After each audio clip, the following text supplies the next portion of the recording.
evolution is a fact. Even though people say it's the theory based on millions and millions of fossil evidence, pieces of fossilized evidence. It's factual. We can literally see through fossil records things changing. For example, Tyrannosaurus rex, velociraptors, all the raptor type dinosaurs. We had some scientists say, well, these dinosaurs were more like lizards. Some scientists say they were more like birds. I remember this debate going on for a long time. My oldest son is a huge dinosaur guy. And so I watched all these dinosaur shows with him. So what happened was in China, there was this huge amount of fossil evidence found. And it was almost like these rocks opening up like pages in a book. And they had this huge special on the Science Channel or something years ago. And every time they opened one, there was a new version of a dinosaur with feathers. And so before that, there was no real confirmation except for one Archaeopteryx. And other than that, that was the only feathered dinosaur. Well, then they found all these other ones. So dinosaurs are still dinosaurs. Velociraptors are still velociraptors. But we found new evidence to say these raptor type dinosaurs probably all had feathers to some degree. Oh, that's so cool. And So, that's so cool. and yes, the quantum realm is a whole different story entirely. And Neil deGrasse Tyson has a wonderful quote, and I can't think of it exactly, but he talks about our knowledge and the perimeter of our ignorance. And he says it way more eloquently.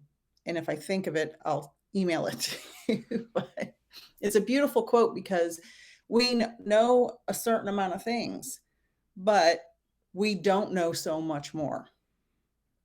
Have you ever seen Men in Black, the first one? Sure You have. know, the quote Tommy Lee Jones is telling um, Will Will Smith. Smith. I couldn't remember. He's telling Will Smith, you know, yesterday you thought we were alone in the universe. Today you found out there's alien life. Imagine what you'll know tomorrow. And that's so true. And I I love that. I think that like if that was explained to me like when I was asking my whys in science class, it was like my expectation of everything is fact, trust people blindly. And Oh, that's where I'm finding so much more relief when I'm kind of on my own excursion of discovering like I don't have to be tested on things, so I'm just kind of pulled in a direction that I feel called to. And I love exploring things that contradict things I believe and mhm. things I see because I love just the learning of it all. And one, finding out that there's like proof of dinosaurs having feathers is super, super cool. Thinking of them as like big roosters is something that just keeps popping up in my head. Um, Well, the big ones probably weren't fully feathered, but they probably had some feathers because you know how you buy a chicken at the store and if it has the feet still on it, you can see the scales on the feet. yeah. Feathers are just scales that are just a different version of scales. Feathers came from scales. They're just Why weren't you my science teacher? well, and this is why it was hard for me to leave full-time education because of what you said. You were the why kid. I was the why kid. And when I taught for all those years, I wanted to answer as many why questions as I could. And I always told my students and my children, my own children, always question everything. Don't watch one news channel, watch all the news channels. Don't listen to one person's opinion or facts about something. Listen to multiple people, get multiple sources. And I taught them, including my own, because it's very possible I could be wrong.